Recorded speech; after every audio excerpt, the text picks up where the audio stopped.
talking, we were interviewed, but through the way the video was pointing out certain things. And I found that absolutely hilarious. I found that it was so interesting how you could tell the story. And then I had the impression, well, this was made in the 90s, but maybe that was long before time, because now we understand, after all what happened in between, we understand this story, which is told much better than we have maybe would have understood it in the 90s. I mean, I found that extremely interesting.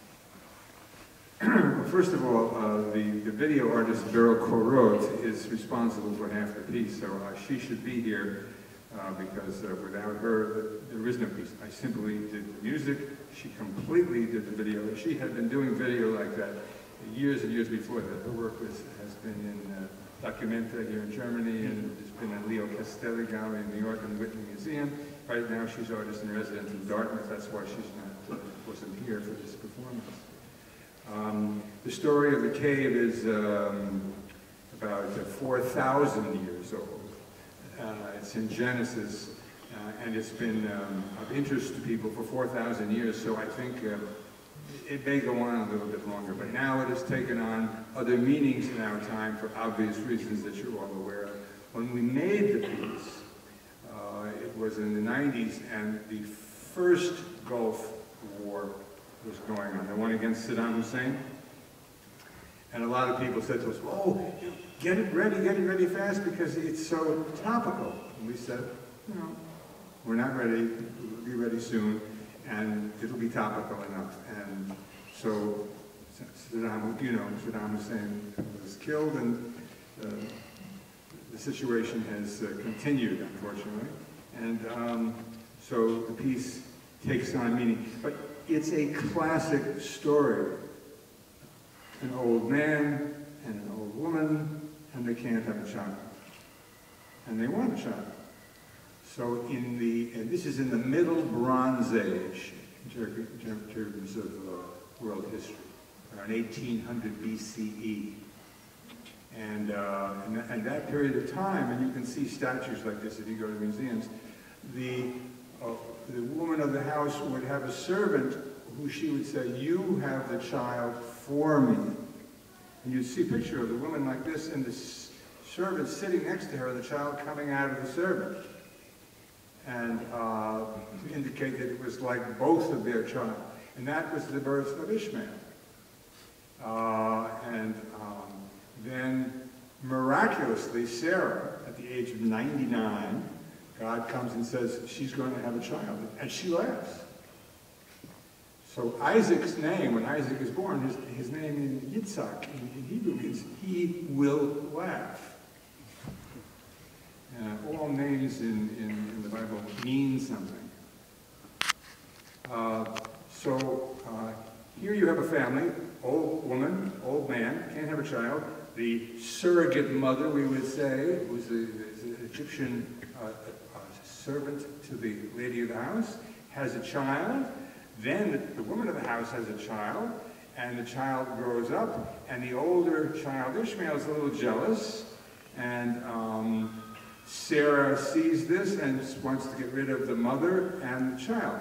All of this is something, I mean, my parents were divorced, and it was a very unpleasant divorce. So I'm sure if we went around this room, we would have stories of people who have been through difficult family situations. So it's a classic story because it's a human story. So would you agree that we also can open for questions from the audience? If there is any.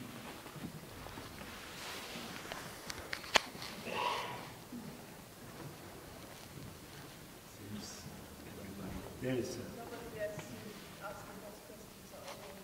We have the topic. Am I allowed to? Yes, you are. There's a mic coming. We have the topic of drugs and related to the music. I've been thinking a lot about time in relation to music and how you changed how we perceive time with your music and in the music. both in the way that while listening to the music, we kind of lose the grip of time and lose how much time has passed, and it's just the moments blur together, and in the end we don't know has this been 5 minutes or has this been 2 hours, and it's all just been really, really intense time, kind of more time in the moment than there actually is space for, basically. And I'm wondering, is this intentional from your part? And how much do you write music to see how the perception of music and of ourselves changes by listening or by playing, by thinking about your music? No. Can I add something? You can't play this music having taken drugs. It's impossible. Okay. To answer your question, there is in music a term called harmonic rhythm. How fast is a particular harmony held? Now, in classic and romantic music, it moves fairly rapidly. You could measure in seconds how long, unless you get to what we call a dominant chord, sometimes at the end of Bach, at the end of many composers, they'll hold that for a long time. But generally, you could measure in seconds how long a particular harmony is held. One of the unusual factors in the music, like myself, Glass, Riley, even Arvo Pärt, was that the harmonic rhythm got much slower. Now this was coming, you know, nothing comes from nothing. So at this time, I'm talking 1962, 63, a lot of people like myself were hearing Balinese gamelan for the first time. And Balinese gamelan doesn't have harmony in our sense of the word. It's always, quote, in the same key. West African drumming, similar. They're concerned with great complexity of rhythm and sometimes melodies, but not harmony in our sense of the word. John Coltrane, the great jazz musician, I think it was 1963, made an LP, a vinyl, called Africa Brass. Half an hour on E, the low E of the double bass. I mean, you know, jazz musicians say, hey man, what's the changes? You know, E. What's the change? E! E for half an hour! Well, you know, you would say that's a joke. But it wasn't a joke. It was a fantastic thing. Bob Dylan did a lot of, Ain't Gonna Work on Maggie's Farm no more. It's mostly on the one chord. And there's a fast 4/5 or 2/5, and he goes back to the one chord, and he sings on 1/1/1/1/1. There was a guy coming out of Motown, Junior Walker, and he made a tune called Shotgun. And the bass line went boom, ba-dee-na-ba-ba-dum, ba-da-na-ba-ba-dum. You're waiting for the change. There isn't any change.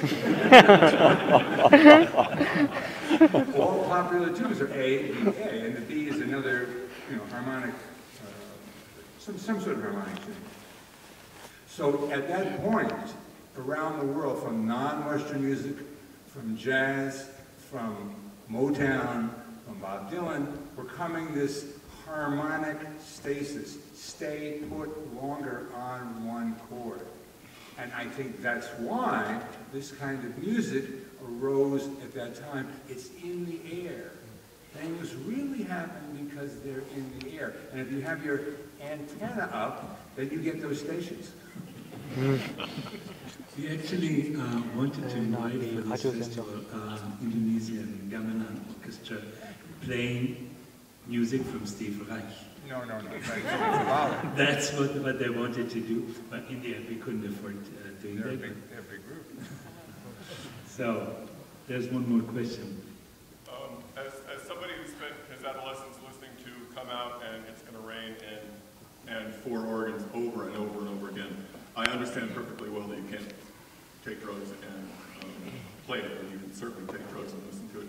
And I wanted to ask Mr. Reich, how long has it been since you sat down and listened to Come Out? I was in Krakow 3 weeks ago, And they did a big festival